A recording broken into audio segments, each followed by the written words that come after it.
Right. Would you like to count us down?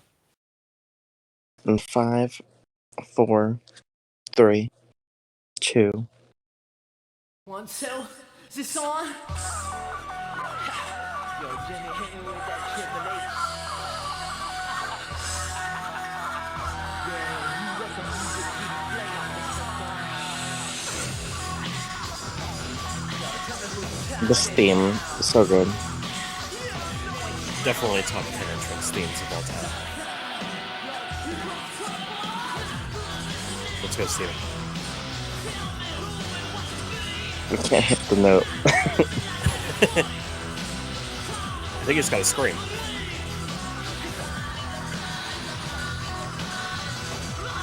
You do it. I picked the song, so you gotta sing it. Yeah, I can't scream like that. Ever. The worst part is that the song kind of reminds me of like an angsty teen.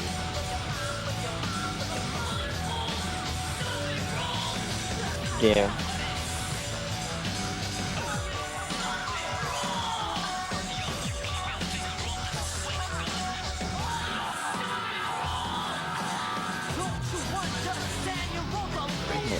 Still good. If you listen to the lyrics, he's talking about like not listening to the rules, and so it just reminds me of like an angsty teen. Yeah. I didn't really know what to play because there was really no song from this movie that I could find. And we also could have played the Foo Fighters. Oh, yeah, we could have. But anyway, just Taylor Hawkins. yeah. Well, just in honor of Triple H announcing his Yeah. retirement yesterday, we would just play his best theme song. I should say. That and the King of Kings, or whatever the song's called. Yeah, I feel like the game just got overplayed. I don't know. Welcome to episode 59 of Santa Mira After Dark. Jeremy. I'm Steven. And what are we ending Oscar month with, Steven? Guillermo del Toro's Nightmare Alley. I don't know why I forgot the name of the movie for a second. Yes, starring Bradley Cooper, Rooney Mara, Kate Blanchett, William Dafoe, among others. You know, how could I forget Toni Collette, one of my favorite actresses working today. Yeah, she's really good. Yeah, so and everything she does. Definitely. So, I guess we can kind of just knock this off from the. Well, do you want to do this later, or did you want to do it now, where we're gonna predict some of the Oscar winners? We can do it at the end. Okay. I mean, I still have not made much progress on my Oscar watch list, even though the Oscars are tomorrow. But I'm gonna try to make a guess. But, yeah. So yeah, what do we think of Guillermo del Toro's Nightmare Alley? I really love the whole feel of it. I have I'm conflicted on it because I want to love it. I don't. I just like really like it. You know. It just feels like there are like two great movies in here that are kind of just not explored to the to the fullest potential. I feel like we say this about a lot of things nowadays, but I would have liked to have seen this like a 6-episode miniseries. And we do say that about a lot of things because we're kind of conditioned to binge watch things nowadays. But it just feels like it's like there's a good movie in the first hour to set up this like this carnival with like strange things happening with like this geek, and there's this alcoholic, and like they're tricking people into thinking that they're talking to their dead family members, and then it kind of just like stops, and then we move on, and then it just cuts Mhm. to 2 years later, and then there's this other good movie where it's Bradley Cooper's character, just like as this con artist, and I feel like both of them are too short to explore to their full potential. And Yeah, I agree. just it doesn't work 100% for me. I mean, it's still a really good movie, but it feels like, especially toward when you get like 2 hours into the movie, it feels like we're just flying through the rest of the plot. Um, yeah, so It's I funny because I don't. also feel like the movie would have benefited from being shorter, but there's I also a lot of stuff to put in there. was curious about that, is the original version from 1947 is a little bit under 2 hours. So I was curious as to what they cut out, and I like what they added in this new version. But I kind of just skimmed through the movie, Hmm. and it seems like it hits the same beats, like in a much better. I mean, not I don't know if it's better or not, but it feels like it hits all the same beats. So it, and I'm not sure how that movie flows. I don't know if that goes too fast as well. But it's just strange how this movie is this like slow burn character study, and then we get to like 2 hours in, and we're just flying through the rest of the movie. Yeah. Um, there are two parts in particular where I think that happens. One, when Stan and what's her name, Molly. Yeah, Stan and Molly. They leave the carnival, and it just cuts to 2 years later, and Stan is just like this successful, uh, like medium, I guess, where he claims to Hmm. talk to dead people. Yeah, and he can It guess stuff, and it only cuts to 2 years later, and he's just successful. And then there's this other part where he's talking to his name's Ezra, the guy who I correct, his name's Ezra, the guy who um wants to talk to his dead daughter or his dead mhm. girlfriend or whatever. Yeah. Um, Ezra tells Stan like, we've been doing this for weeks, and I need my results. And we didn't even see, Or else. yeah, we didn't see anything that led up to this happening for the past couple weeks. It kind of just jumps ahead, and then it's like this has been going on for way too long. So just Yeah. those two instances, it's like we're kind of just flying through this movie. Um, He should have just ran while he had the chance.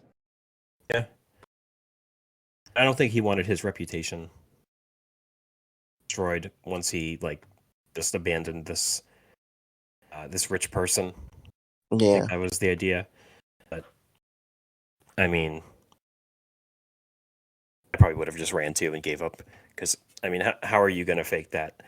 Um, I was curious to see if they did that in the original version, and they do. That whole story is in the original one, where he uses Molly to um, pretend to be this guy's dead girlfriend. Mm. I was also curious to see how that original one ended, and it ends with the same thing, with him agreeing to become a geek at a different carnival. Yeah. I didn't see it, but I heard that there's a scene after that where Molly finds him and like tries to break him out. So, because I guess back then, like audiences weren't, like the studio thought that audiences weren't ready for such a dark ending for this movie. But Uh. um, yeah, I mean it. Like that's my problem with it, is that I feel like it's just two good movies that don't get explored as well as they should. Mm-hmm. I mean, it looks great. It's like one thing that you can depend on from a Guillermo del Toro film is that it will look great. And all the actors are doing a great job. It's just like the fact that there's like two stories going on that don't explore as much as I would like them to be Mm-hmm. is my main gripe with it. I don't think this is going to win Best Picture at the Oscars, nor do I think it should. But it is pretty good. It's just like not what I was, not as good as I was hoping it would be. Mm-hmm. Especially when you get Guillermo del Toro at a like a creepy carnival setting. And I didn't rewatch the trailer, but I remember seeing the trailer in theaters. And did you get the vibe that this was like a movie with like strange creatures in it?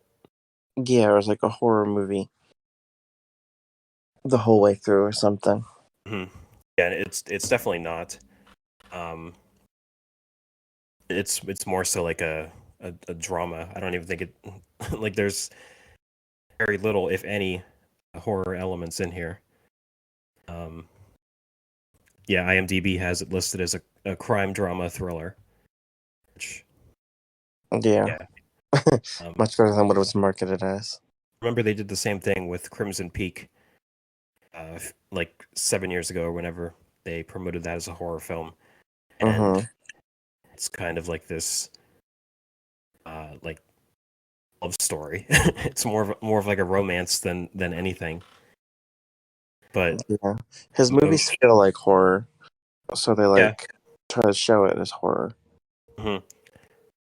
Now I did love The Shape of Water, which is why I had such high hopes for this. Mm-hmm. But yeah, it's like the Shape of Water is not a horror film either. That's like a romance film as well. So he does keep doing these like films that aren't horror movies, and they constantly just keep getting promoted as these dark horror films, and don't understand why. But Yeah, they need to not. I mean, the good thing is if this does win Best Picture, hopefully they'll draw more traffic to this episode. But I don't think it will. It was I also wouldn't based. mind if it did. No, I mean it. Let me see what else is nominated.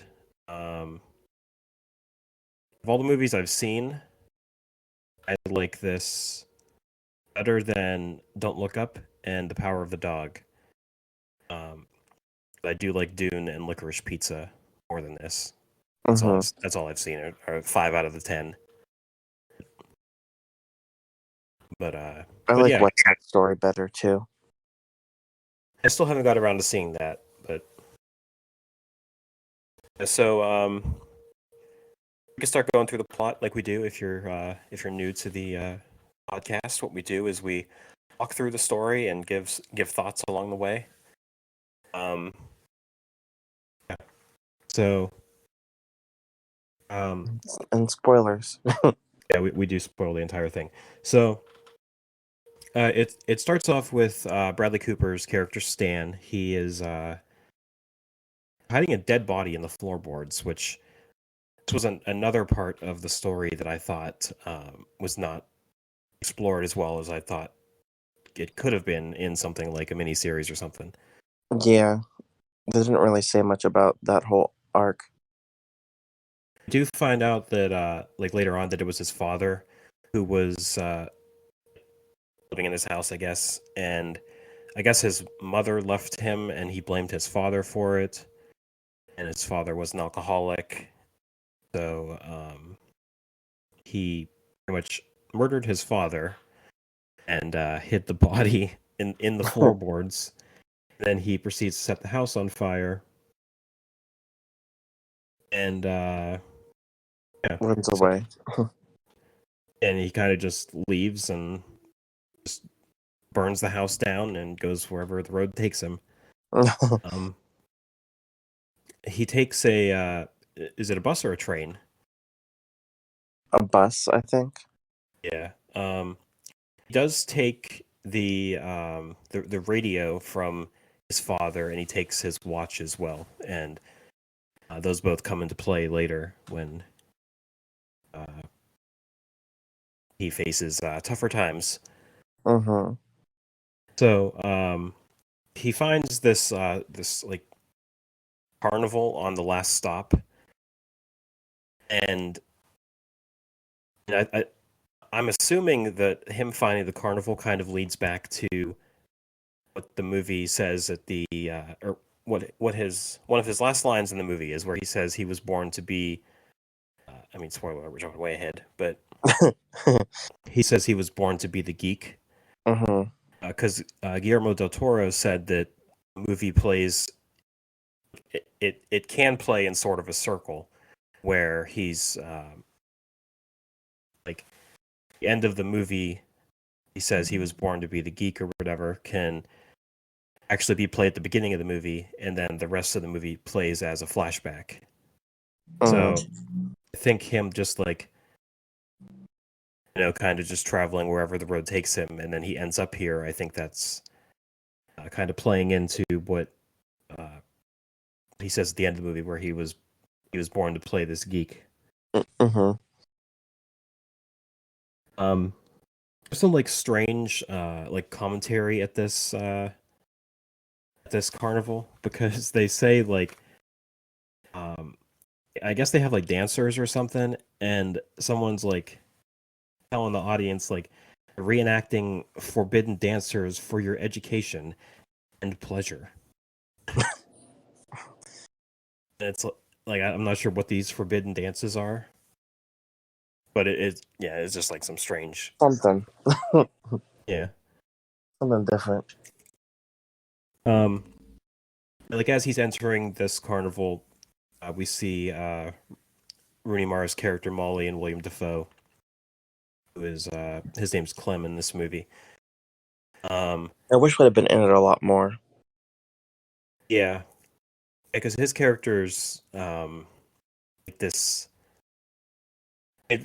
kind of similar to what Stan becomes, where he's like this con man and he just uses people to his advantage. Mm-hmm. They have this like I don't even know what to call it, like this weird display thing where they're pretty much showing off this guy feeding on a live chicken, and they call this guy a geek, and pretty much a geek is just like someone who is like under hard times that Clem has like taken advantage of, Yeah. and like gave him a home and a place to stay. And we find out later he's like constantly like drugging the geek to kind of be okay with what's going on, like this weird like brainwashing tactic that he does. Mm-hmm. And since we're in 1939, they say that he's charging not $1, not 50 cents, but only a quarter. To watch this man feast on a live chicken. And yeah, it's just like this bizarre like imagery of this guy like running out and grabbing a chicken, and crowds like fawning over him. It's really bizarre. Yeah, I just wouldn't bite the chicken. I mean, I think that's his only source of food. So I think that's what they do, is that it's like you just starve this man and then you just throw him a chicken, and that's like all he has to eat. Yeah, it's like strange means of torture, I guess. Yeah. So Stan goes sneaking around the carnival after all of this, and I mean, so I just want to point out this movie's a very slow burn movie of just people kind of doing things that And talking a lot. just get them from point A to point B. So, I mean, this episode might be a little bit quicker than most episodes we've done, because There's a lot of like random stuff happening or them just talking. Yeah, a lot of just like moseying around and just finding things out. It's like a video game when you're like you're just walking around looking for clues. Yeah, Like the very telltale. MJ parts of the Spider-Man game where all the action just stops and then you have to just walk around and find stuff. Yeah. But yeah, so uh Clem Clem hires Stan to kind of just like tear down the carnival, I guess is what goes on. Yeah, he like takes stuff down or whatever. Because I don't think they move, but they pack up the tents and stuff. Yeah, that's what I thought when I was rewatching it. Is I thought it was like a traveling carnival where they take stuff down and just move on to the next town, but I guess they Yeah, that's don't. what I thought until I saw Madame Zena's house. She's the only one with a big house. Yeah. Is, is she like she can't be like the head of the carnival, can she? Because Because doesn't I thought Clem was, yeah, but 'cause she's the only one with a house. yeah, I don't know if it's just because Xena's husband Pete is able to con people, so maybe he's like they get special privileges because they're like one of the main attractions. yeah, that could be. Or maybe they were there the longest, Yeah, I don't or know. maybe they do own it.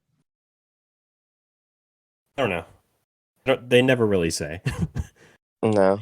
um, so Clem pays Stan, and he like docks his pay for him watching The Geek. So he like docks his pay a quarter. Um, he offers him a because because Stan still has the radio from the beginning. He offers him $5 and a hot meal for his Mm, radio, and yeah, so we find out. I think right after this is when we find out that the geek has gotten loose. yeah. Because I mean, it's just this like drugged up man who's like miserable and not having a good time. So he he gets loose and like they put out like an all points bulletin to find this drugged up man. Um, probably one of the best looking scenes in the movie, I think, because it's like Bradley Cooper. He goes into this like funhouse thing looking for Yeah. good for the geek, and he's like he like walks through the mouth of the devil, and he that spinning tube thing Mm-hmm. that everyone used to pretend to not be able to walk through. I'm just gonna say, remember, we used to pretend we can't get out of it. Yeah, when you're a kid, you just constantly pretend to keep falling. Um, and the geek is hiding in this fun house thing. How He like, obnoxious. what were you saying? How obnoxious. The geek? No. Trying to pretend you keep falling in that circle. Oh yeah, yeah. That kids are stupid. And we've all Um, done it too, so we can't even say, oh, I would yeah, never do that. I probably wouldn't do it now. I mean, I wouldn't do it now, but I probably wouldn't do it. Um, yeah. So we actually learned that Stan is like showing some sympathy toward the geek. mm-hmm. Um, don't know if that's because like what might happen in the future, or if it's just like maybe I think he's able to see through everything and just realize like this is just a guy who's being tortured here and fed live chickens. Yeah. Um, the geek just kind of keeps saying, "I'm not like this," and he ends up attacking Stan because I mean I don't know, I just maybe he doesn't know any better. Mm-hmm. Or he doesn't trust anybody. Yeah, I think that's it. Um, so he attacks Stan, and then after that he runs into Clem. Then he runs back into the room with Stan, and Stan just like attacks this poor guy and just starts like beating his head in. Yeah. And And the only thing Clem is worried about is that can't kill the geek because that's like how I make my money. That's an attraction. Yeah. So Clem stops Stan from like killing the geek, and he like locks him away, and he kind of just taunts him as he's locking him back in the cage. It's like Yeah. I don't know, it's just very bizarre. Um, in the morning, Stan meets Xena, played by Toni Collette, one of our favorite actresses in the business today. Yes, and she's been on here before. Not on here, actually, but we've talked about her movies she's been in before. She's been live in studio. Yeah, previous episode Hereditary. She's probably been in more than that, but yeah. So at this point, did Clem give Stan a job working with her? Is that the idea? I don't know if he got a job working with her yet. Like he just kind of met her. Because I was taken aback when he just went into her house and just started taking a bath. Because Mm-hmm. it's like he just met this woman, and like I thought I missed something where Clem was like, you've earned the right to work with Xena because you helped me catch this geek. But I don't know. It's just weird because like he goes into this house, he meets Pete, who is who is Xena's husband, and I think the idea is that Stan sees a lot of his father in Pete because Pete is also an alcoholic Yeah. who is hurting who's hurting his wife, and we get the vibe that Stan and Xena have something going on because of Mm-hmm. what happens in the bathtub. Yeah. It's just bizarre because it's like just in the dining room, just have a bathtub sitting there. Bradley Cooper just strips down, hops in the bathtub, and they just talk casually. Very bizarre. And Xena reaches in that bathtub and proceeds to Do some stuff. give him the 5-knuckle shuffle. So, um, so we cut to another.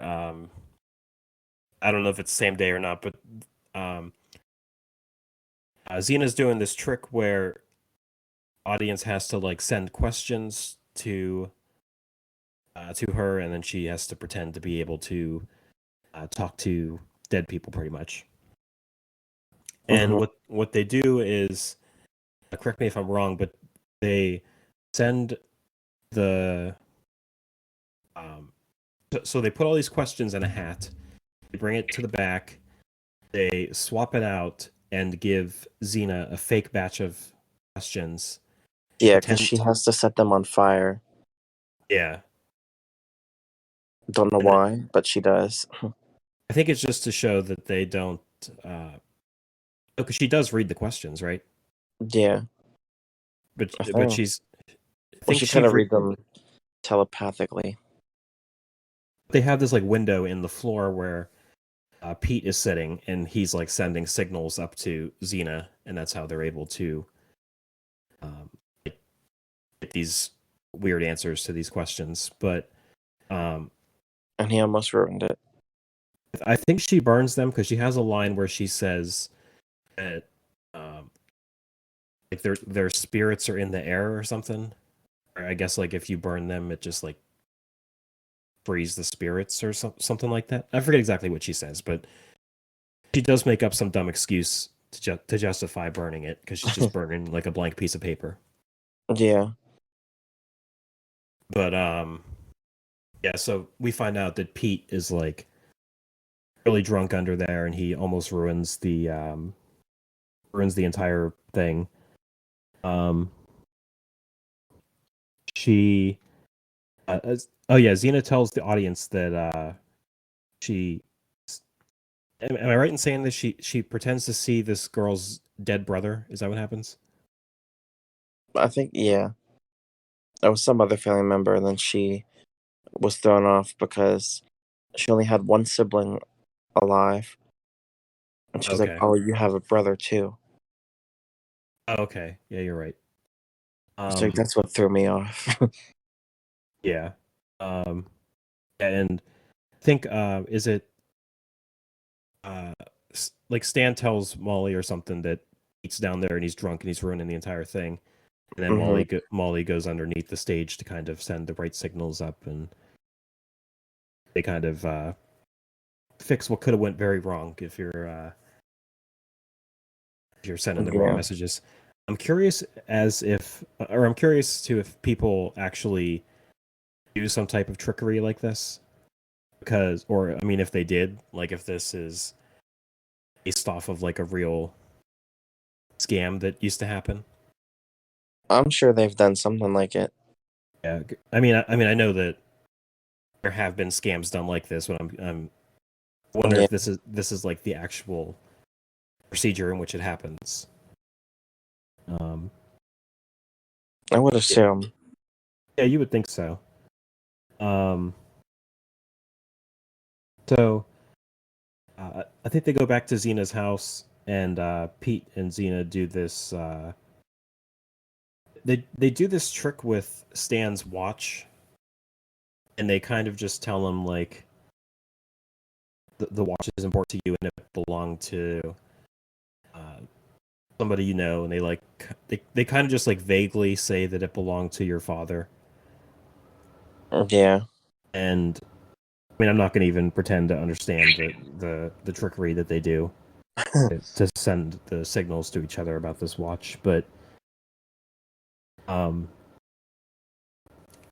they're pretty much able to convince Stan that what they did was uh, predict that this watch came from his father, and he's had some issues with his father in his life.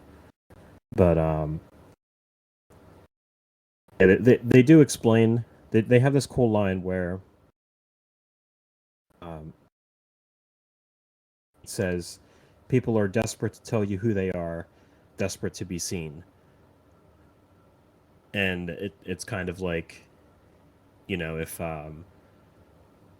if you like vaguely guess what's going on in someone's life, like they'll pretty much confirm it because they want to be told, like that Yeah. they want this medium to guess things about them. I noticed that with a lot of mediums that I've seen. What's that? It would be like a very vague answer, and they start saying, "Oh yeah, that's my brother or whoever." Yeah, because I mean, you have like a 50-50 shot. Like Yeah. it's a You don't have to confirm a person or even a gender. it's like, oh, there's someone with you, I'm and sensing a then presence here. well, that's what he does later on he's when Ezra's giving him like the polygraph test. Yeah.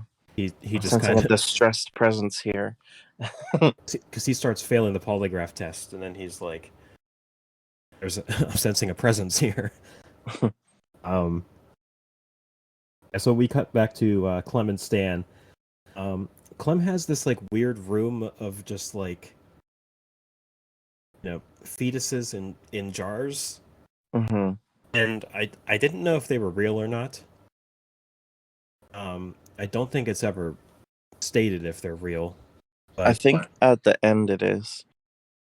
that very last one that they show. Because, yeah, at the end of the movie, because the other guy has one too. Yeah. And he's like, "Oh yeah, I got that at a 10-in-1 sale or something like that." So you mean like one of Clem's is real is what you're saying, right? No, I think they were all fake Okay. because he had an identical one. Okay. Yeah. Okay. So I there's 10 understand. of them that exist or whatever. Oh, okay. I see what you're saying. A 10 and 1. Okay. I see what you're saying now. Yeah. Yeah, so he like he has this weird room of like just dead fetuses and dead cows and whatever in jars. And yeah, and that's kind of just the scene. It's kind of just more exposition of this strange carnival. Yeah. And then Stan goes to Pete and says he's pretty much willing to learn anything that he wants to teach him. So I think it goes back to that line where people are desperate to be seen. Or now he's like, if you can pull these tricks off, then so can I. And then it cuts to this like weird spider girl who's kind of just yelling things at the crowd. Yeah. There's that, and then there was the guy yelling about he could be anybody in a wrestling match. Yeah. There's that guy. And then we learned that Molly is she already does a trick with like electrical currents or whatever, and then later Stan kind of draws up something for her. But yeah, I liked the guy with the I think his name is Bruno, and has like a little person, and they're like saying how it's the little guy, right, who says he could beat anybody. Yeah. Okay. Yeah, I thought that was pretty funny. Yeah, I never really understood Bruno's role in this movie because he's really protective over Molly for like no reason. I thought it was gonna be her dad, but he wasn't. But like all they had to do was say like, "Oh, this was like her dad, or she ran away from home or something and had a bad relationship with her dad, and I've looked over her for 10 years." Yeah. That's all you have to do, and then that it makes it make sense that Bruno would have this like weird control over Molly, but just nothing. yeah, pretty much. Yeah, so that night we see Stan. He's drawing like this new like electrical chair, and he hears the geek like screaming, and he does have like this weird fascination with the geek, which I thought was pretty cool. Mm-hmm. And then I like Molly, or Stan kind of like has this weird obsession with Molly, but he doesn't really like come out and tell her right away. He's already drawing this like weird trick for her without her even knowing that he's doing it. Oh well, he's supposed to be with Madame Xena. Yeah. Shame. But yeah, so I think it's either that night or the next day or something where he finally does kind of talk to her. And he convinces her already that like you need to run away with me and we need to be like con artists. And it's like you just met this girl. Because he has this line where he says something like you're the best. Or no, I think she says it. She says that no one here is the best at anything, and like they don't belong there. Because I mean, like I guess like the best con artist should not be working here, I think is the idea. Yeah. And yeah, he's like dropping hints for her to leave, and she doesn't want to. And it does this like weird fade out where it only happens twice in this movie, but it's like those weird cuts at in Star Wars Episode 1 where the little circle fade out. Yeah. I feel like that was a tribute to the old movie. I feel like the old movie would have done that. It probably is, but Star Wars Episode 1 ruined like those kind of transitions for me because the whole movie is like a PowerPoint presentation where things are just swiping all over the screen. Yeah. But And I think that's supposed to like signal a time jump because like once it shows the next scene, like this electric chair thing is already built, and um, they're like it's this like whole weird thing where the little person has to pull the lever to kill Molly, and like I guess she's able to withstand the currents, and then Yeah. they bring her back to life, I think is the idea. Mm-hmm. But I don't know, it's like a very bizarre uh like trick to show at a carnival where you're not traveling, because like, you can just come back the next day and you'll see the same trick. And it's like Yeah. obviously she's not dying every single Over. day. But if you're a traveling carnival, you can kind of keep up that mirage that Mm-hmm. this person's dying and surviving because they I don't know, it would just be much easier to do it at a traveling carnival. Yeah. Um, there's this funny line where Stan kind of kneels down to the little person, and he tells him, "Don't kneel down to me." Um, and yeah, I thought that was pretty funny. And this is where Bruno kind of gets wind that Stan likes Molly and threatens him for some reason. He doesn't. He's not a fan. Yeah, he doesn't want her to take Molly out away from this carnival, and he like, I guess doesn't trust Stan with her for some reason. I mean, we already said this, but like one line where it's like she ran away from her family 10 years ago, and I've watched over her since. Yeah. And that's all you need, and it would make much more sense. Um, yeah. So we cut to night.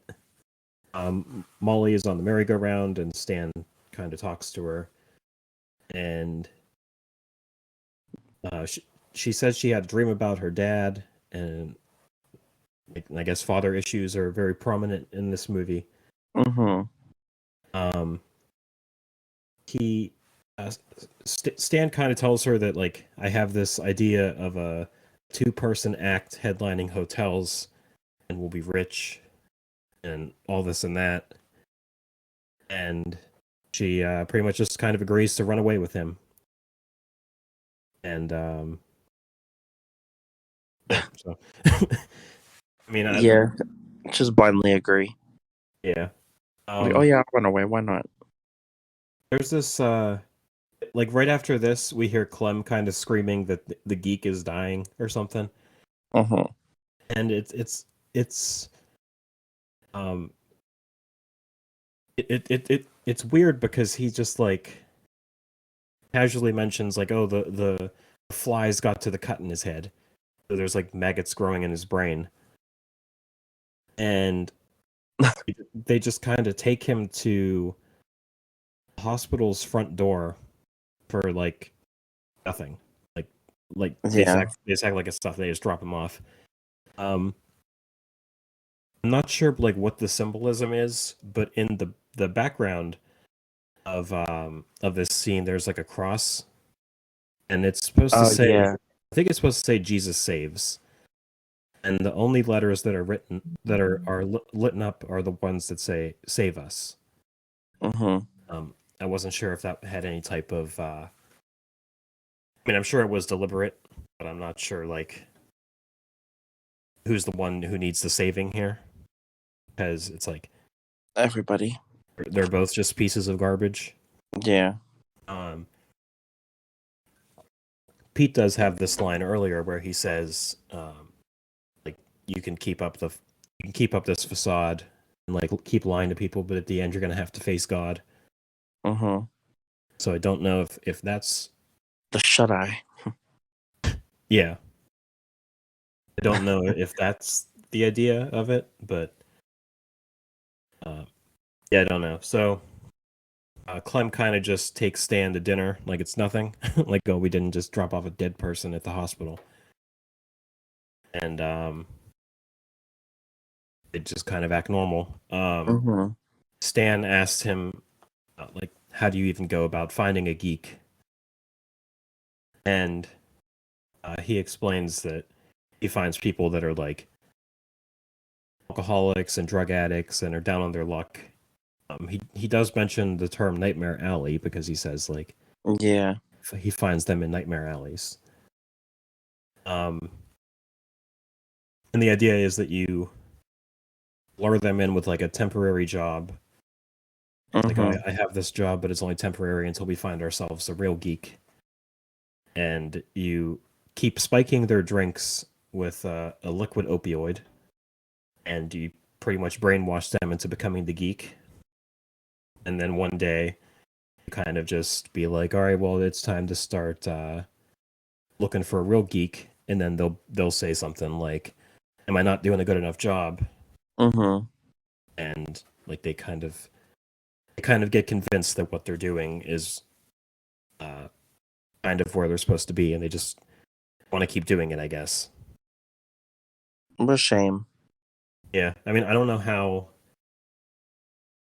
accurate this is either.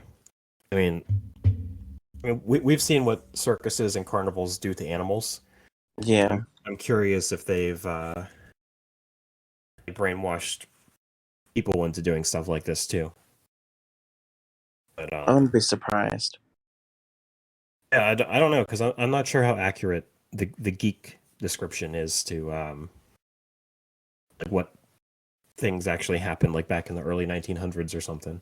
Mm-hmm. But I mean, I'm sure it's not too far off because it's kind of like Stockholm syndrome, where you get adjusted to like living a crummy life with these people, and Yeah. then that's just who you are. But yeah. So it cuts again to some point in the future, and there's now Yeah, there's time was weird in this movie. yeah. Um, It's just a movie where you were watching it and couldn't figure out the time until they said it. no, that was Tick Tick Boom. Because yeah, I was confused with the time in Tick Tick Boom, even though they mention it very Mm. early on that it's 1990. Because we covered this when we did that episode a couple weeks ago. But what happened in Tick Tick Boom was they were mentioning that people were dying, like half their friends were dead, and Oh. I was like, oh, they're talking about COVID, and then come to find out they're talking about the AIDS epidemic in the 90s. Oh, okay. That might have happened. I don't remember. What we do is when there's no one in the theater, we just tend to talk. Yeah. So that might have happened. Um, we saw Yeah, this. 'cause- We saw this on like a very cold December night. A night just like tonight, actually. It and was there was nobody in the room. yeah, it was like 10 o'clock at night when we went. I just got my ingrown toenail procedure done, and and setting the tone. yeah, and that was yeah. So what we did the same thing when we went to see the Cursed a few weeks ago. That no one was at the showing, so we just take it upon ourselves to entertain ourselves and just provide commentary over the movie. Yeah. So that very well might have happened in this movie, but I don't remember. Um, Yeah, I think because there wasn't really a clear time until he says the year when he's getting interviewed, and then Yeah. there's some type of news Okay. article. That probably did happen then, but yeah. So anyway, like I said, it cuts to sometime in the future. There's a new geek. If you look at these actors that portray the geeks, they don't look like geeks. Mm-mm. Oh, you saw him? Yeah, I saw on IMDb. I'm looking at Paul Anderson right now, who is not to be confused with the director of Licorice Pizza, but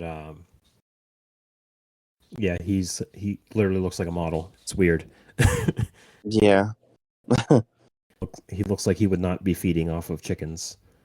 But yeah. So Pete asks Stan to get him some alcohol before he goes to sleep. We get like some hints that Pete is like trying to sober up, or at least Xena is trying to convince Pete to sober up, but it's like not happening. No. There's one scene where he does convince somebody to buy him alcohol. I'm not sure who it is. It's kind of like in the background where Stan is watching and he sees Pete convincing someone to buy him alcohol. And it's like he likes Pete, but he reminds him of his dad, so there's obvious tension. Yeah, that's pretty much it. Yeah, so when he comes back with the alcohol, he finds out that Pete is asleep. I don't know why Pete is sleeping underneath this stage, but When he has a house, unless yeah, it's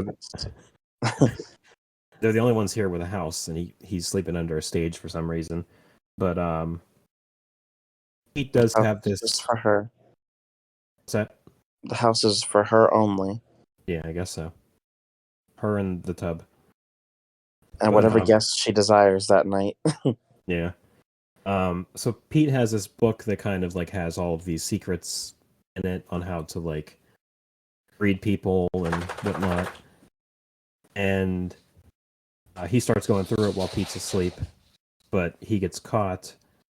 And Pete kind of just gives him a lecture on like saying like learning, pretty much learning these tricks and tricking people is very dangerous, which we find out later on that it actually is. Because you start to believe your own hype. Yeah. I'm not sure if they show. Mm-hmm. I'm not sure if they show it here, but Stan is definitely responsible for Pete's death. That we find out because in the morning Pete dies.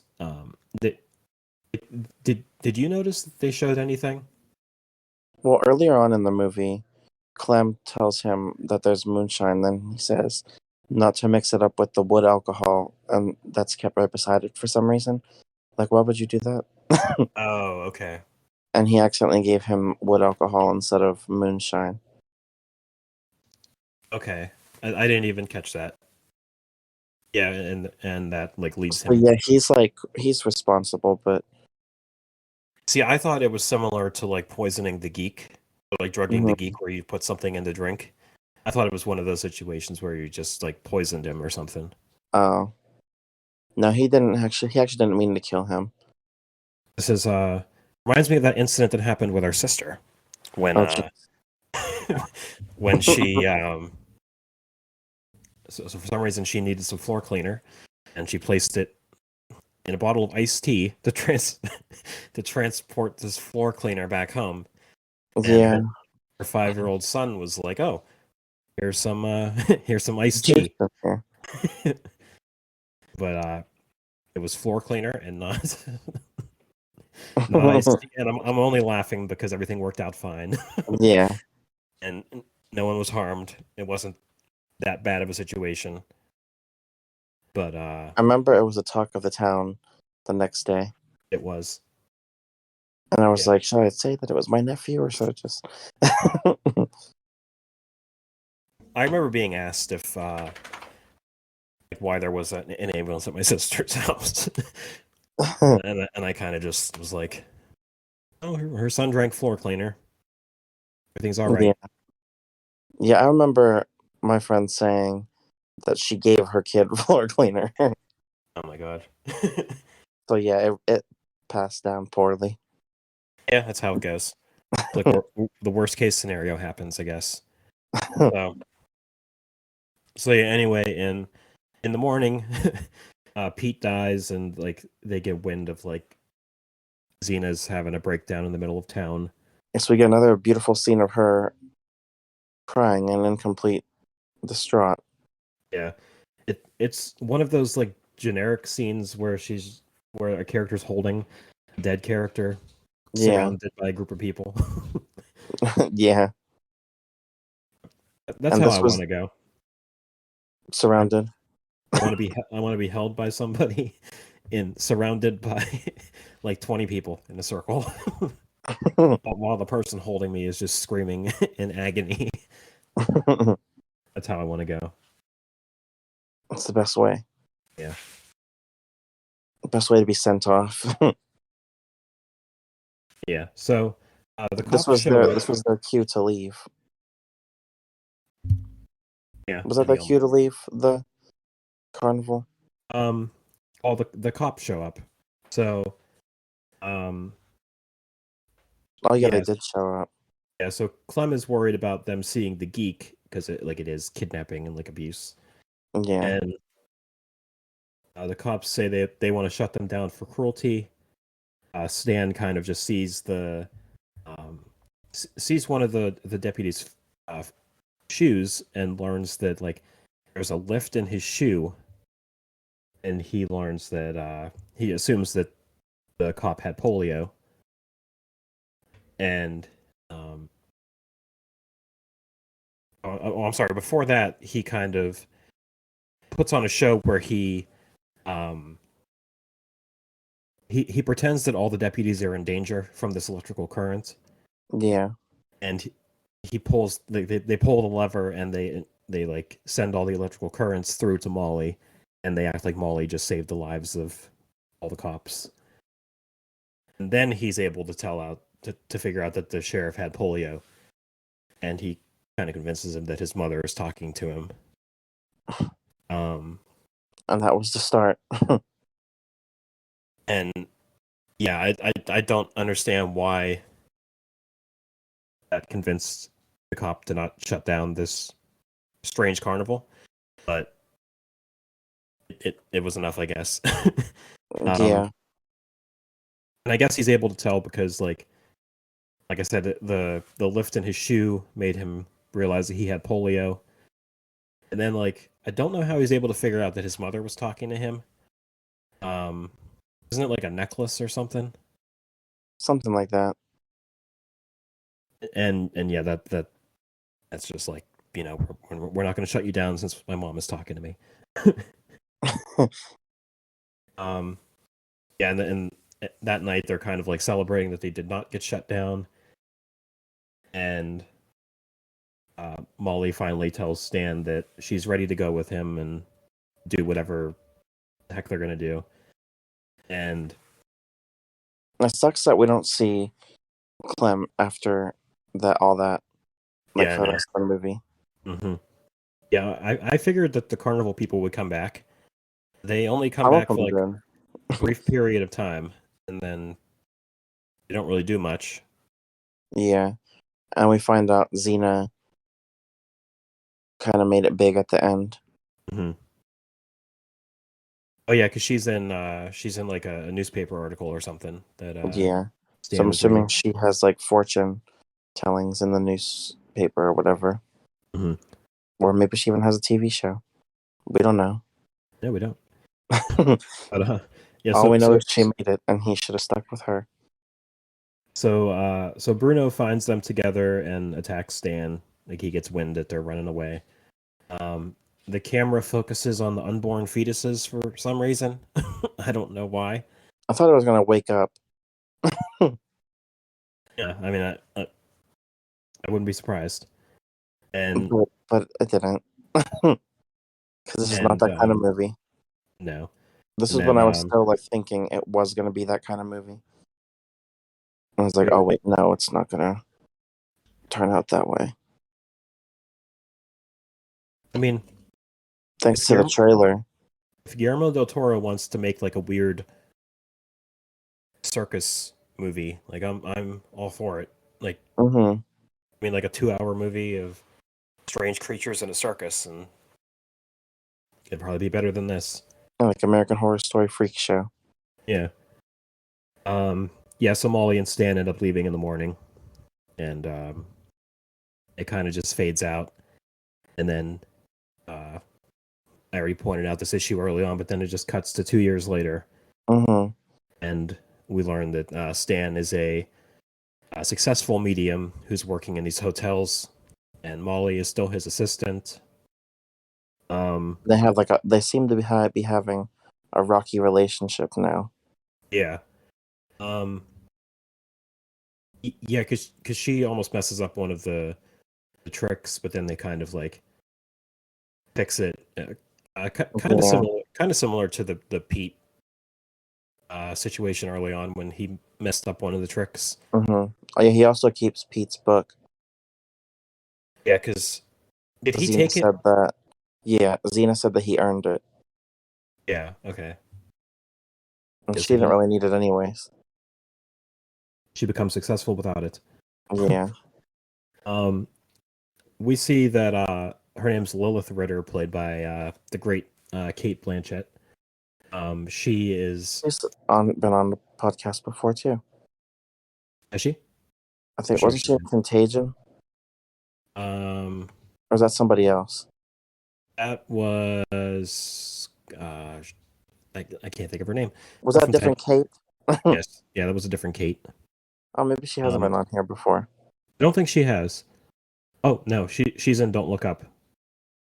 Oh yes, she has been on here before. Yeah, so she has. Um, she's also doing the voice in Guillermo del Toro's Pinocchio movie.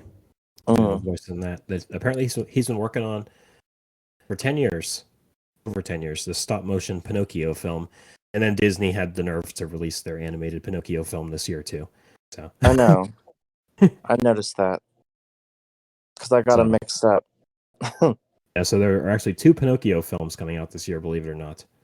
I refuse to watch a Disney one. No, I'm kidding. um, yeah, so yeah, she's this Lilith Ritter lady is at this psychic show that he's doing. Um, she kind of takes the show over for herself Attempts because to expose him. yeah, because she's like aware that this is like he's a fraud and like, I mean, no one's really a psychic, so he knows what's going on. Or she knows what's going on, I should say. But Yeah. so she won't let Molly hold anything to give these signals to Stan. No, she flat Um, out accuses him of using signals too. mhm. Yeah, because she says something like, "You guys aren't going to use coded words or whatever." So, Not on me. Not today. but Stan actually handles it very well. And he's like, "All right, you got a pistol in your bag, and it has a gray handle and all this." So he handles it very well. He just had to take it way too far What do you mean? because he started accusing her. Oh, you wanted to use that pistol on yourself, and he's Oh like yeah. berating her, which we find out comes back to bite him hmm later on. And is it Charles that's sitting next to her? Was it that judge? Is that his name? Judge Charles Kimball is sitting Yeah. next to her. But yeah, I actually did not make that connection that she uses that gun on him later on. Mm-hmm. Yeah, so yeah, he berates her. He talks to the judge next to her and is like, he's like convincing him that someone they lost is next to them, and Yeah. then just to like get out of the situation, he just pretends to faint. It's very dramatic. Yeah. I watched these guys on YouTube called Dads Against Predators, where they pretend to be like teenagers on dating apps, and they Mm-hmm. meet up with these adults and like berate them and whatever. Mm. And it reminded me of this one guy where he thought he was talking to like a 12-year-old girl, and then these adult males showed up to film him and expose him, and he just pretended to faint in a Family Dollar. Because It he's has, been caught. yeah, it just reminded me of that.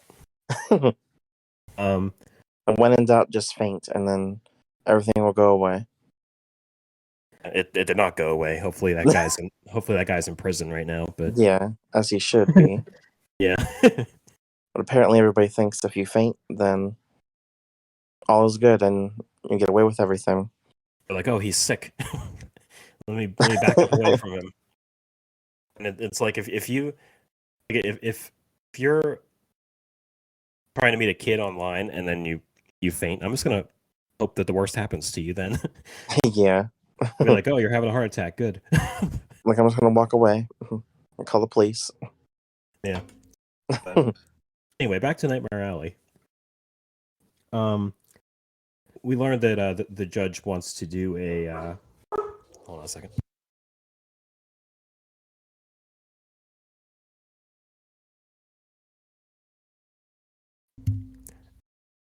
If you see me on the video doing this, what I always do when the mail comes when we're recording, I mute the microphone and then you see me turn away and yell upstairs at my dogs. um, yeah. So Charles wants to do like a private consultation. He wants to perform the seance because he's the one with the son, right? His son died in war. Yes. Yeah, and Molly is like, we don't do private consultations, and then Stan is kind of like, well, we have them if we're getting paid enough, we do them. Yeah. And then I have a hard time saying this name. Lilith Ritter comes backstage and talks to or no, that's not what happened. It was I said a name for nothing. It was the judge who came back to talk to Stan about doing the private consultation. And yeah, I think Lilith was just in the room.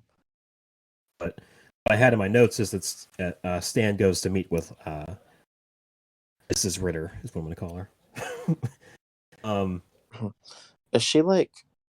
Did he have her there to like test him to find out if he was real because he knew she would do it?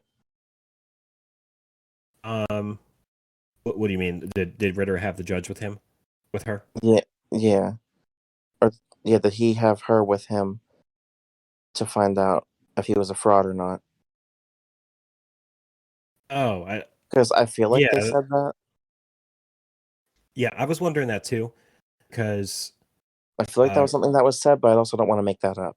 Because Ritter is a therapist, and I'm assuming the judge is one of her clients.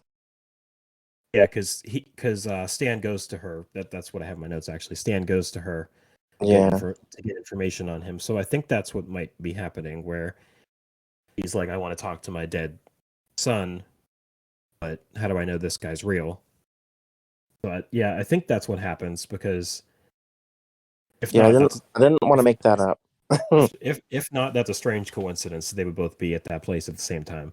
Yeah, sitting right next to each other. But yeah, Stan goes to Ritter to kind of get some more information.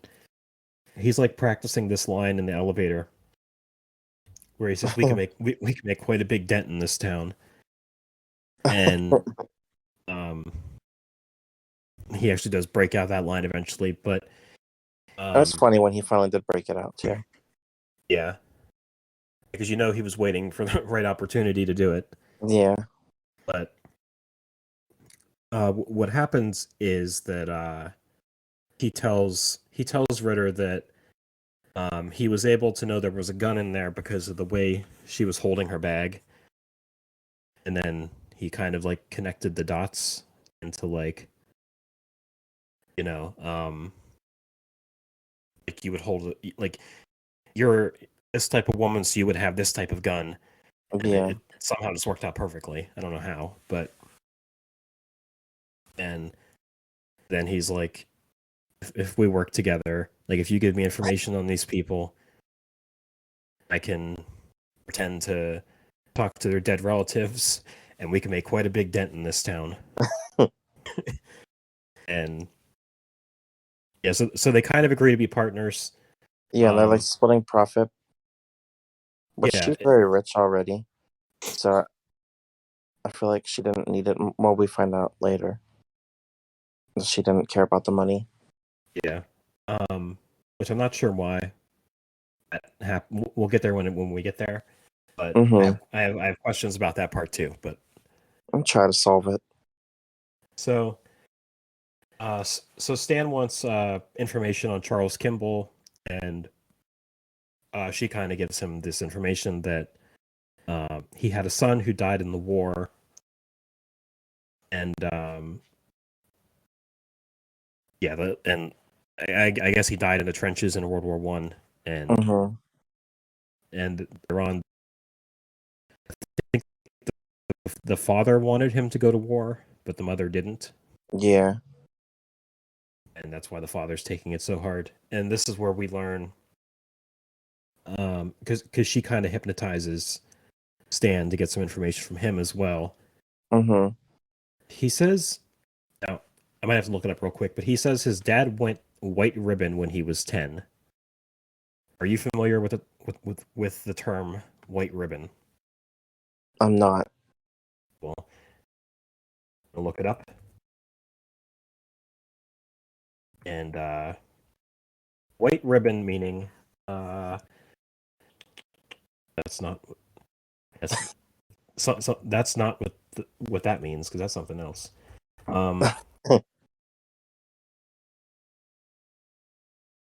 The white ribbon was the symbol of the women's temperance movement. Women would pin a white. That's definitely not what that is.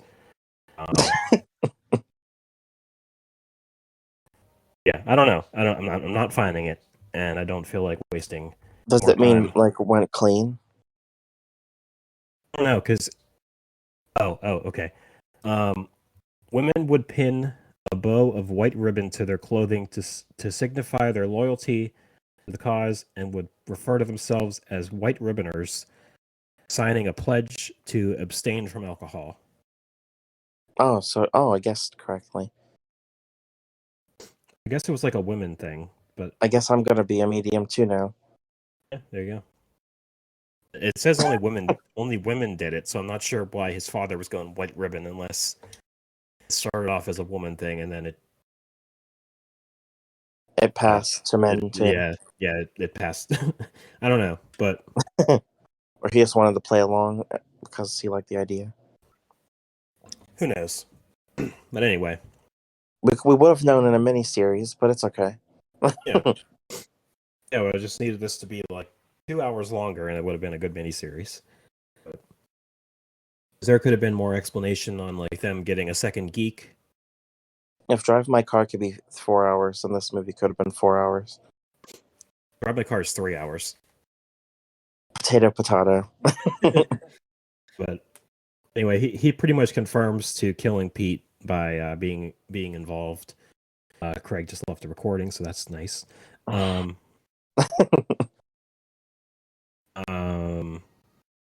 the wood alcohol came back up in conversation. Yeah. I'm about to drink wood alcohol. Craig leaves again. So, we find out that Molly invited people from the carnival back to where they live in this hotel. I'm not sure all but Clem, apparently. Yeah, I'm not sure what Xena wanted, but something to do with picking a tarot card, and like I guess it's her new act. Like all the tarot cards are bad, and Stan just like turns it around to make it a good tarot card. Kind of like manipulates the situation, which I guess is a signal to what he's become, where he just manipulates people. Yeah. Um, he definitely has the shut eye now. Yeah. Yeah. So, Stan, there's a scene of Stan doing his session with Judge Kimball, and it goes pretty well. Too well, actually. We find out. Yeah, he really convinced these people. He really had to say something about reuniting with. I don't think he meant it that way, anyways. But he told the grieving mother something about the son wanting to reunite with them. Yeah, like he says you'll be reunited soon or something like that. And I'm like, why would you say that to a grieving parent? And like we said, they kind of like, I guess the mother didn't want him to go to war, the father did, and then the father has all these regrets because their son died in the war. Yeah. Then he goes to split the money 50-50 with Ritter, but for some reason she doesn't want it. Um, Her yeah, day job has enough success. yes, but Stan Nothing wrong with informs. too much money, though. So I Mhm. don't know why she did that. Um, yeah, so I guess Kimball knows this guy named Ezra Grindle, who is a former patient of Ritter's, and he has some demons that he needs closure on, so he wants to um, talk to this medium to talk to his dead family members or his dead girlfriend or whatever. And She almost tries to talk him out of it, too. I think she's aware of how dangerous it is and like how bad it could go. Or it's like she tried to talk him out of it, but already knew he wasn't going to listen to her. Uh-huh. I guess she was trying to cover her own trail Yeah. Um, by doing that. they do say that he's very rich and very private. So, like, I don't know. Maybe she doesn't know everything about him, and she's worried that it won't work out. Maybe that's the idea. There's Because she this theory on him and her do tell. that I saw, because we find out that she has this scar, Hmm. but she never gives a reason why. She just says life happened. And then we find out later that he has hurt many, many women in the past. Okay. After did he kill Dory, his fiance? They say that he forced her to have an abortion, I think, And and that killed her. yeah. So I think But he there's was under. probably like I mean, they didn't have the right tools back then. Yeah. That when they did shady stuff. Yeah. I think that's what it was. That he forced her to have an abortion, and she ended up dying during the abortion. If I had to guess. Mm. Because some people are saying that she's one of the women that hurt him, Hmm. which I don't know how true it was because she was his therapist too, unless he doesn't remember her because she has all those files on him. Or like maybe they were like she was his therapist, and then they started having relations because Because we see that she's doing that right now too. yeah. Yeah, that's probably right because yeah, when I rewatched this, I totally forgot she had that scar. And I was wondering where she got it from, and they just never say. Yeah, she just says life happened to her. But yeah, but before I forget, she I think she was trying to talk him out of this because she knows that this information is exclusive to her. Yeah, So if things go south, like obviously, um, she's going down with him. yeah, like she would be the one who told him about this. I think that's the idea. Yeah, that makes sense. Yeah, I do like that theory that you just said that they had a relationship or something before, and And like that's why she's like trying to, or giving him information. Not giving him information, but why she's yeah, helping. yeah, I see what you're saying, but yeah, so Stan goes to meet Ezra, and apparently you can't have jewelry on when you go to see him for some reason. Like they just like strip him down to like his basic clothes, and they just attach him to a polygraph test against his will, and they just start asking him questions like to find out if he's a real medium. Like they go through the basic Oh yeah, questions, like your name and everything, and then they're like, "Are you a real medium?" and he immediately starts failing. Yeah, yeah. He said, and once he starts failing, he just like is like, "Oh, I'm sensing a female presence in this room," and he even has this line where he says something like I'm drawing a blank. Oh, he says that that he Ezra forced his girlfriend to have an abortion, and he like exposed him in front of everybody, and then they have this thing where it's like he has to be real because how would he know that? Yeah, But, yeah, he got that information from Ritter, I'm assuming. Is that before or after he stole the tapes? This is before he stole the tapes. Because 'Cause I don't think she gave him any. She didn't give him any more information after that. But he yeah, listened to those. yeah, because right after this he goes back to Ritter to get more information. Because I guess since like Ezra's mind is blown, so he's like, I need to get more information on this. And he goes to Ritter, and she refuses to give him more information at this point. And he does this thing where he takes the key and like makes an imprint in a book or something, Mm-hmm. some form of book, and he's able to make a fake key to sneak into Ritter's office to get this information. And when she was in the bathroom and washing her hands, she heard him take the key. Yeah. As soon as that happened, I was like, "Oh yeah, they're not gonna end well." Yeah, because it's weird because she knows he's doing all these shady things, and she kind of just lets it happen. Yeah. Keep up the facade of like, I'm not gonna help you. And this is where we get that scene where she shows him the scar, says life happened, and he just starts kissing her scar. Yeah. Yeah, He's a very tragic character. Yeah, I'm just unsure why he would kiss the scar. Yeah, I don't know. So now Stan is free to get all the information from Ezra, and he meets with Ezra again, and this time it's in the garden that Ezra built in honor of his girlfriend. Her name's Dory, so it's like I think they call it Dory's Garden or something. Mm-hmm. And he even pretends to guess her name because I think he says like this is in honor of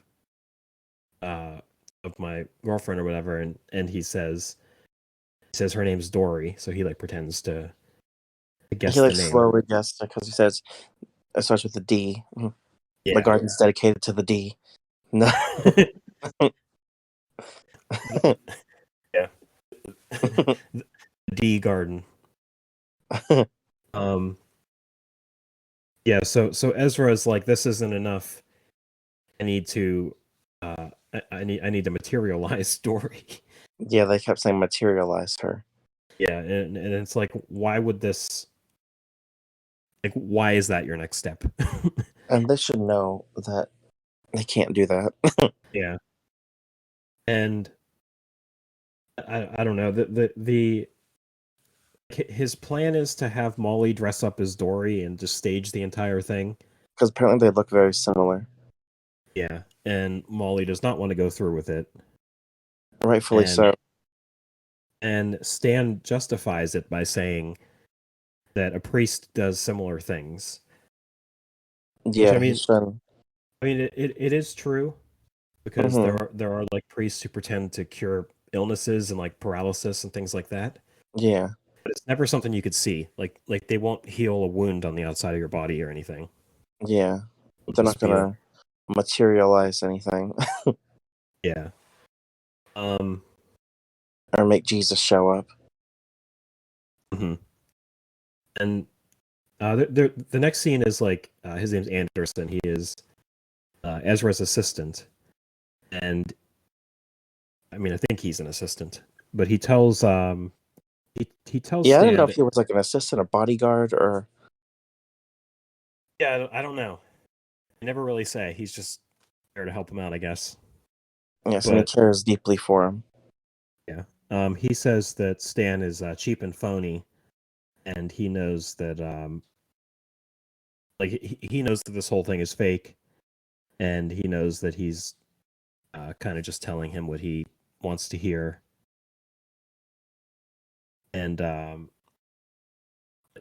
mean, I guess he claims that he's okay with faking materializing Dory as long as it's as long as it goes smoothly, I guess. Yeah. Which And we already knew it wouldn't. no.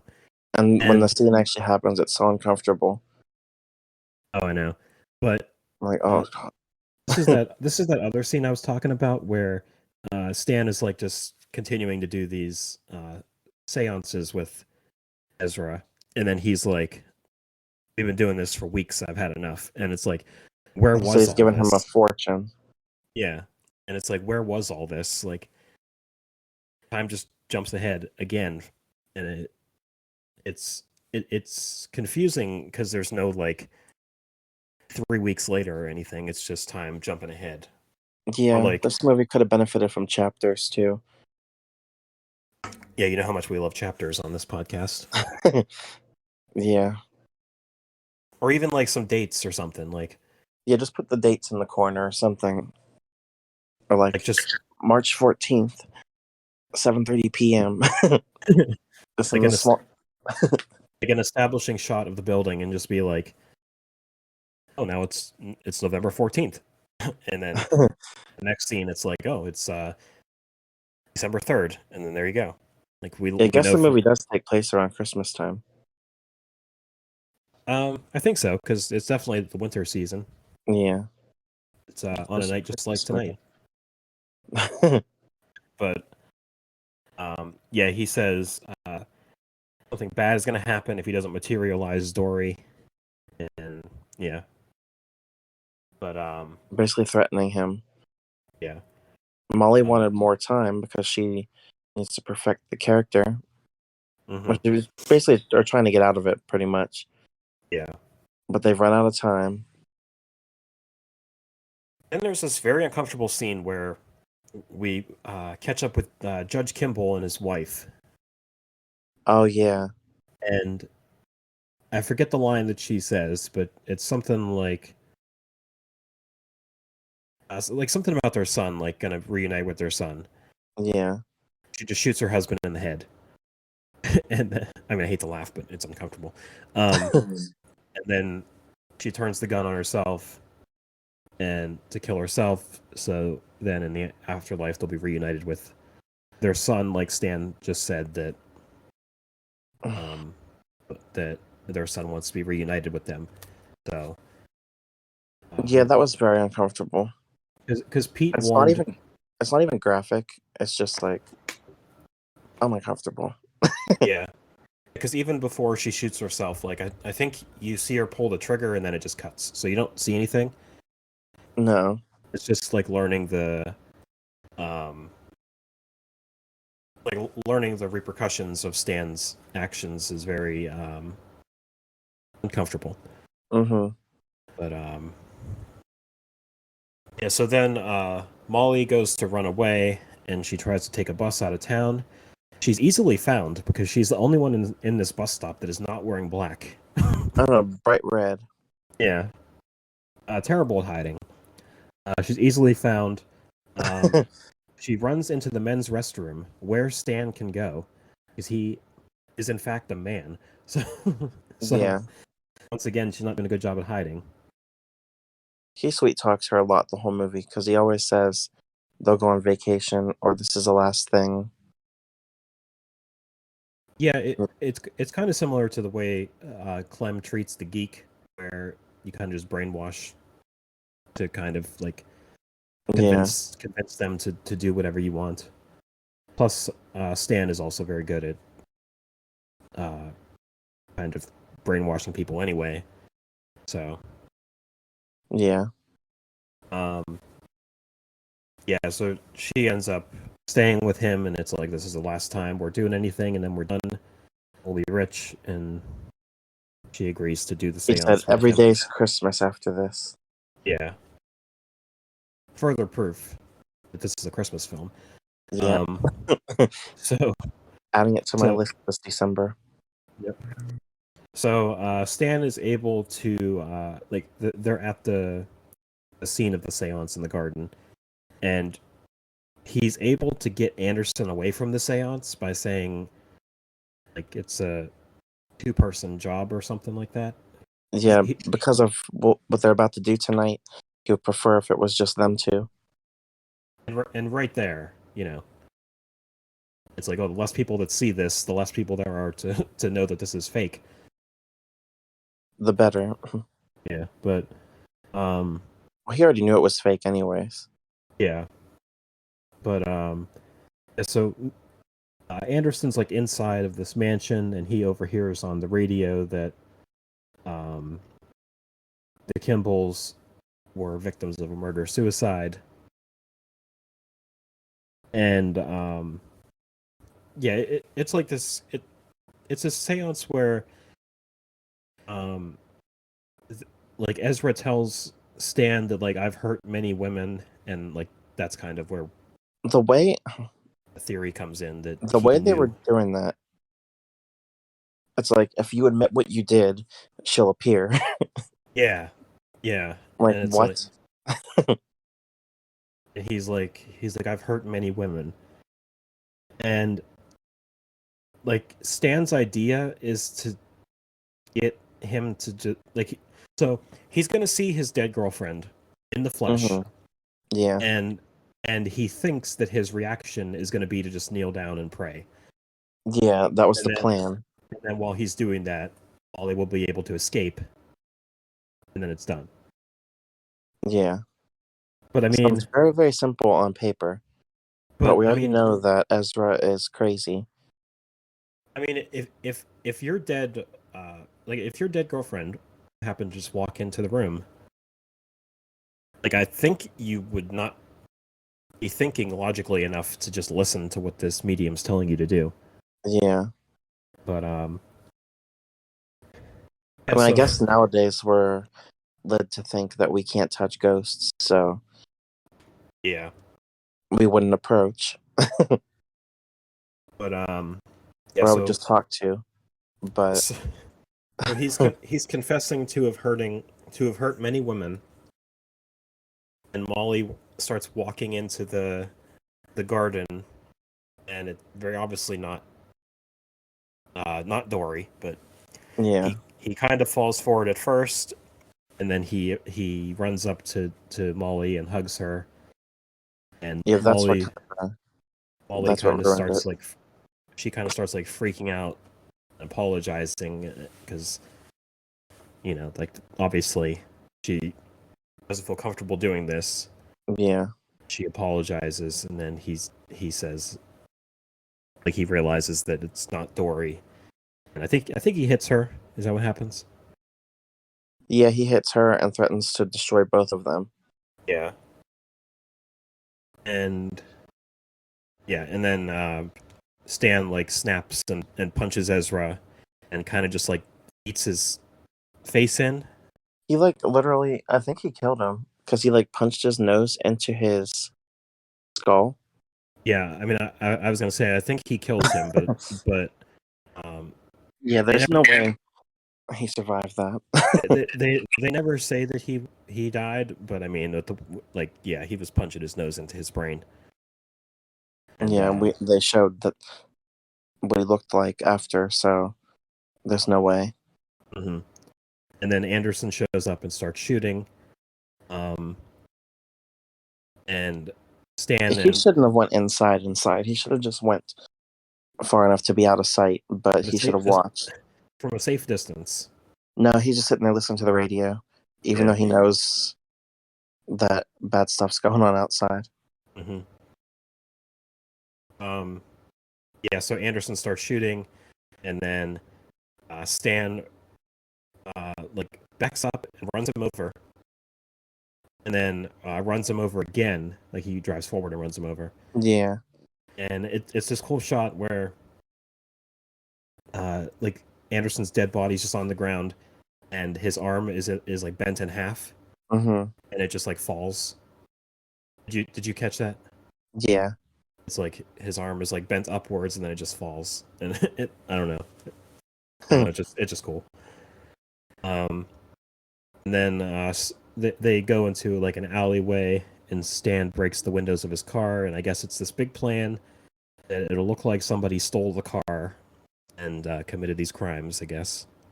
And at this point, she's just like completely done with him and has had Yeah. enough of it. Yeah, so Molly leaves, and rightfully so. Then Stan goes to Ritter's office again. I'm assuming she went back to the carnival people, maybe? Probably. Because we know she's still in contact with them. Yeah. Yeah, I mean, I would assume that's where she went, because, But yeah, she just went back home. yeah, those are the people she knows. So, this was a big, like, I guess, confusing part that we were texting about the other day, because Yeah. we find out that um, Ritter gives him, like, or a bag full of cash, and Stan finds out that the money was it's all ones, and she's taken like the big bills for herself. I would have still taken it. Mm-hmm. Especially back then. Yeah. But I wasn't sure why she betrayed him, and they don't really say why.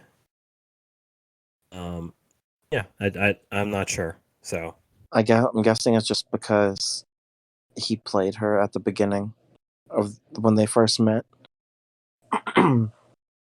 yeah, He's just I don't. like,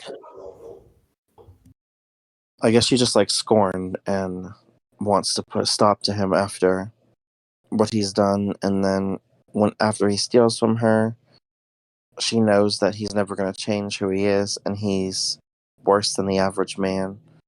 Mhm. Probably. Yeah, you're probably right. It's like, you do this one thing, and then like this is your last time, and then after this you're done, and I'm gonna ruin you. Yeah. That's probably it. He's manipulating her the whole time, saying that, oh, he loves her. Yeah, but meanwhile she was aware of everything that was happening. Yeah. So, yeah, you're probably right. I And think she that did was say something about she loves him. And then after, when she turns, or when he finds out that she's betraying him, she said, did I oversell it? yeah. Mhm. So good for her. Yeah.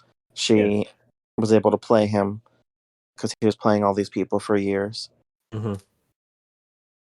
And yeah, and then she shoots him with the same gun that she previously had in her bag that he kind of guessed was there. Yeah, And she even made that comment that he should have been able to guess that she still had the gun on her. yeah.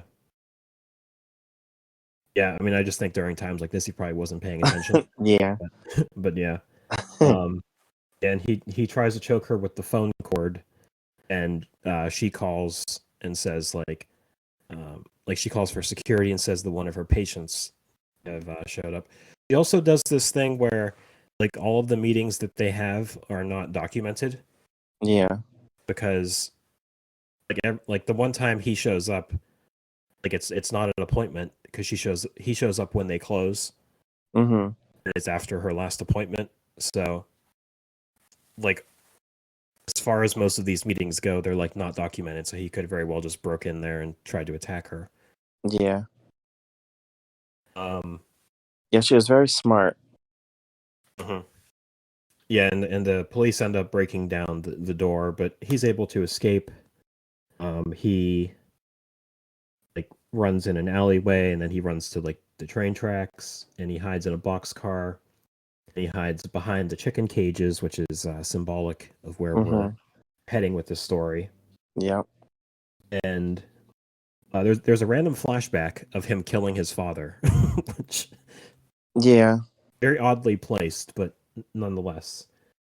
I guess we needed the closure to find out if he actually did it. Yeah, I guess he tells his dad like, The way he killed him, though, was terrible. yeah, he says I've always hated you, and then he opens the window and pulls the blanket off of him and just like leaves him to freeze to death. Terrible, because he's bedridden and he can't move. Yeah, yeah, but he sure saved the blanket for himself though, because he took the blanket and started using it. Yeah. Um, yeah, so Stan escapes from hiding behind these chicken cages, and then the train starts moving, and he kind of we're led to believe that he escaped. We fast forward, and Stan is a homeless and an alcoholic. He's had it all. He's like hit every social class in the whole movie. Yeah, it shows how far his character's come, because early on he refused to drink because his dad was an alcoholic. Yeah. And now it's like he's just he's an alcoholic himself now. And he has the bottle with these homeless people, and they tell him like no more mooching or something. Yeah. He has to pay for his drink, and he ends up giving up the watch that he took from his dead father, and that's how he pays for a drink of alcohol. Then he kind of just leaves. We see him looking through that paper with who mentioned Xena made it big, so she's in that newspaper. Good for her, because he actually played her too. Mm-hmm. And I wish they would have showed like Molly again, and Clem and all them. Yeah. And see if he had gotten if life hit him too, or if he was just able to still maybe Molly runs the carnival now instead of Clem or something like that. Yeah, that would have been nice cap on there. But yeah, so we see Stan, he's going to a carnival. He's looking for a job, and he's like, I could be a mentalist, which is pretty much what he's been doing the entire movie. And this carnival doesn't do that. they're like, we don't do that stuff. It's too old time, apparently. Yeah. But it's says funny, that's the only thing that would have been in a current carnival. They wouldn't do like geeks anymore. They would just do fortune telling. Yeah, and they wouldn't electrocute people either. No. But this head of the carnival says, I have this. He's like, I actually do have this job for you. It's only temporary. And like Stan starts crying, and like he realizes what's coming, and he gets pitched on this geek job. And I guess it's hitting him that like, this is my life now, and this is what I'm going to be. Mm-hmm. And he says, was born for it. And then the movie ends as he like accepts his life as a geek now. So he's truly reached the bottom. So an interesting piece of trivia that I found. In the original ending, the line from 1974 or 1947 is, I was made for it. And in this one, he says, I was born for it. So I'm not sure what that line of, like, what that single line of what that's supposed to mean. Like the importance of changing that line. But yeah, I thought that was an interesting piece of trivia. So yeah. That was Nightmare Alley, directed by the great Guillermo del Toro. It's a good movie. I liked it. I didn't love it, but it's still pretty good. I think I loved it enough to watch it more. I mean, not like all the time, but yeah. Yeah, I really enjoyed it. All right, so so instead of doing recommendations this week, we could do our Oscar picks. Okay? Yeah. So are we going through every category or just the main ones? No, we'll do a few of them. Like we'll do best picture, best actor, best actress, maybe even animated. Yeah, I'm not sure how many of those I've seen, but yeah. So we'll do this instead of our recommendations this week. Okay. Yeah. So we will start with best animated film. Okay, so All right.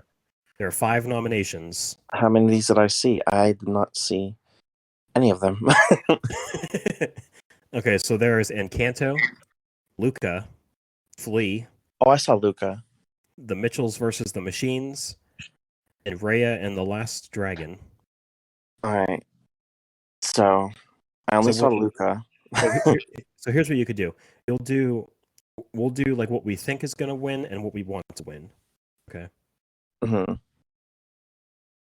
Okay. So I think Encanto's gonna win, but I mean I only saw Luca, so I'm just gonna choose that one by default. Okay. But that one was really good. I do want to see Mitchell's versus the Machines too, and Encanto. So I do plan on watching those two. I saw Encanto last week. It's all right. Mm-hmm. I saw Luca, which is very good, and I saw The Mitchells versus the Machines, which is my favorite out of these.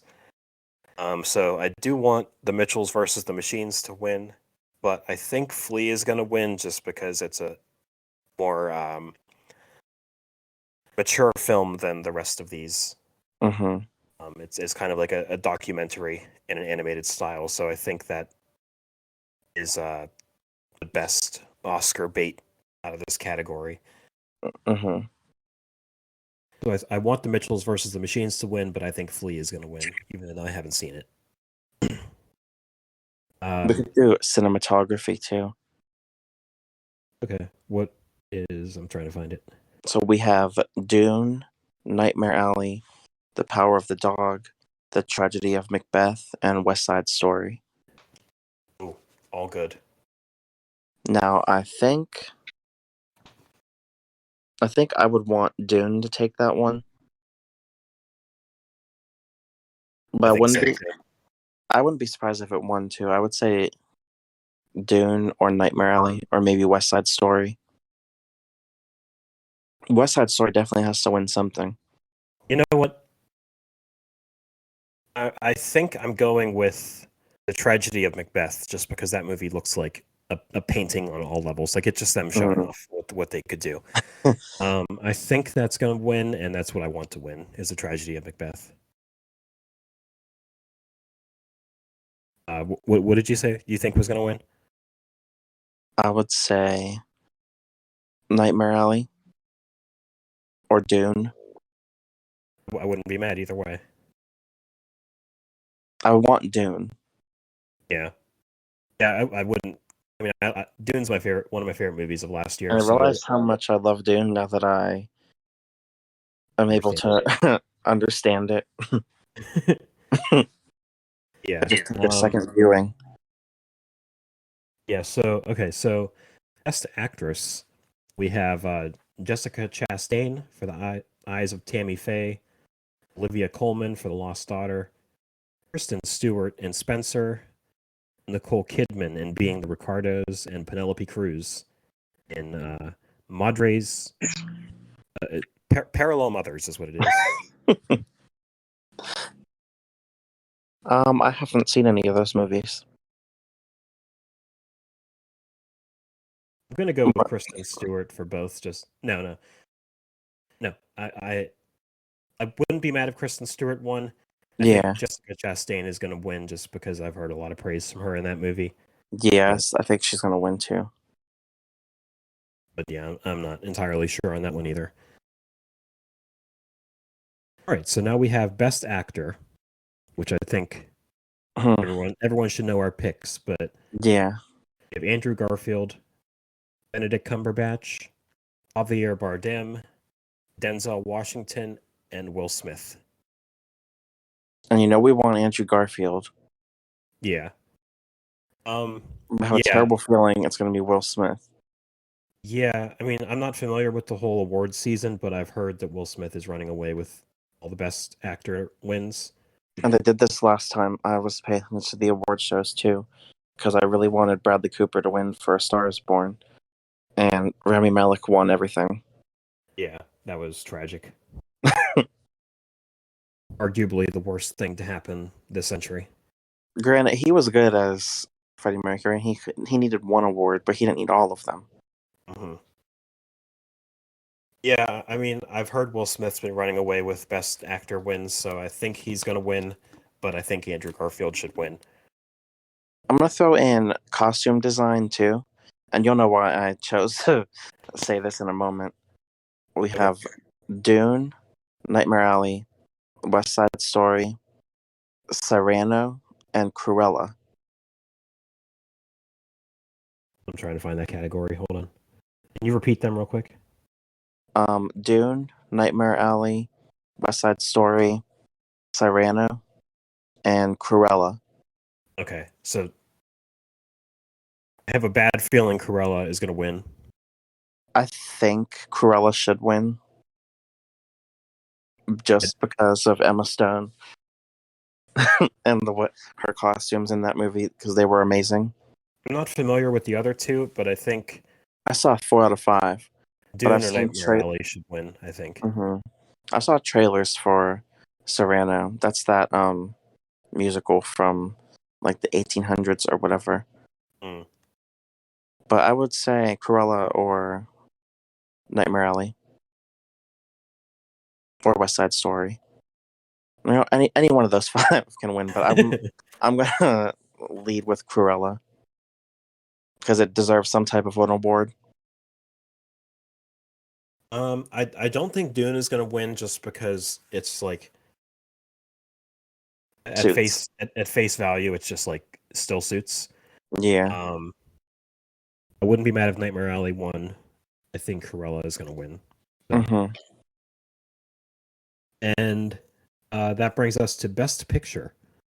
So we have 10 nominees. We have Nightmare Alley, Don't Look Up, Dune, Drive My Car, Belfast, Licorice Pizza, Power of the Dog, West Side Story, King Richard, and and Coda. Mm-hmm. Yeah, what do you think? Well, I want Dune. I think I want Dune, West Side Story, or Nightmare Alley. But I think Coda will probably win, or Don't Look Up might surprise. I don't even want to see the reaction Twitter's going to have. Don't Look Up runs away with Oscar wins. I kind of want to see it just because I know people talk about bad about that movie. Yeah. Yeah, I want Dune or Licorice Pizza to win. Licorice Pizza is really good too. Which those are my two top favorite films of last year. Speaking of, The Green Knight should have been nominated for Best Cinematography and Best Costume Costume Design, design. but Yeah, that's neither here nor there. Um, like whatever. but yeah, I think Last Night in Soho could have been cinematography too, but whatever. yeah. I think I'm going with Coda or The Power of the Dog are probably going to win, Mm-hmm. which I wasn't too fond of The Power of the Dog, and I haven't seen Coda, but I think that's from what I've heard that's the best Oscar bait movie, and I hate to use that term for this movie because I haven't seen it, but yeah, Dune and Licorice Pizza are my favorites out of these, but I think Coda or Power of the Dog are going to win. Mm-hmm. Also, I should say I want Ariana. I don't know how to say her last name. Ariana DeBose Okay, or I'll something. take it. I think she should win Best Actress in a Supporting Role for West Side Story because she was like probably the best part about that movie. She plays like the main girl's sister, and she was Okay, like the best part about that movie. yeah, I still need to see that movie. I'm going to try to watch it before the Oscars, but we'll She see. like steals every scene she's in, and yeah, she needs to win that. But Speaking yeah, of, we need Dune to win Best Picture. I don't know where the nominations for Judas and the Black Messiah are at because like those could have very well been the best actor and best supporting actor winners. Yeah. I don't know where that's at either. I don't know where Denis Villeneuve's best director nomination is at. Didn't get that either. Hmm. Because Dune is nominated for 10 awards, but not best director. So I like how they put "Don't Look Up" in film editing. yeah, that's strange. Yeah, so those are our Oscar picks. We probably won't get much right, but Well, House of Gucci did get one for makeup and hairstyling. I'm very surprised Lady Gaga wasn't nominated again. she was really thirsting for that Oscar nomination this year. Yeah. Kind of feel bad for it because of that. They invited her to present an award too. So that's like insulting. Yeah. I think Bradley Cooper should have been nominated for this movie, Nightmare Alley. Yeah. Let's take out Will Smith. No kidding. Because I didn't see King Richard, so I don't know. I mean, the thing is that, like, there's so many like great performances and great movies that come out. It's just hard to narrow it down to 5 like the Oscars do, Mm-hmm. or 10. So it's, I mean, you're telling me with all the movies and all the supporting actors, all the movies and all the actors and actresses, like, how are you narrowing it down to 5? Yeah. Like, someone's gonna get snubbed either way you look at it. Like, No matter what, yeah. so I noticed Dune is in for music, and Just Look Up was not nominated for original song.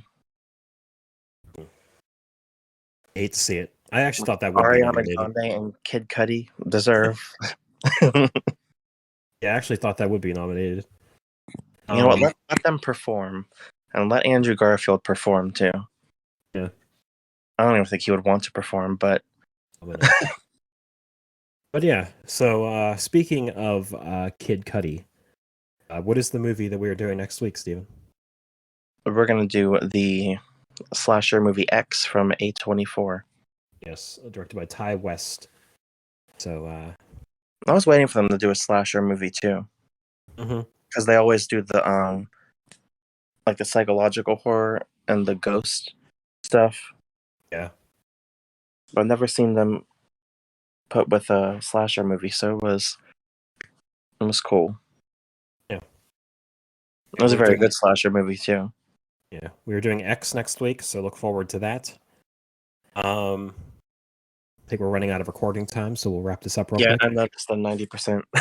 Yeah, that was 10 minutes ago, so we've been doing that lately. I know. So yeah, anyway, rate and review wherever you listen to podcasts. Follow us on the social medias. Instagram is at Santamira After Dark. Twitter is Santamira AD Pod.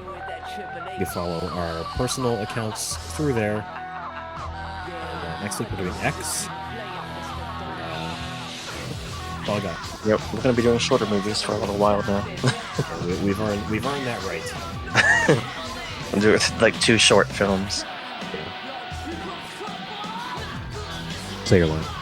All right, curfew now in session.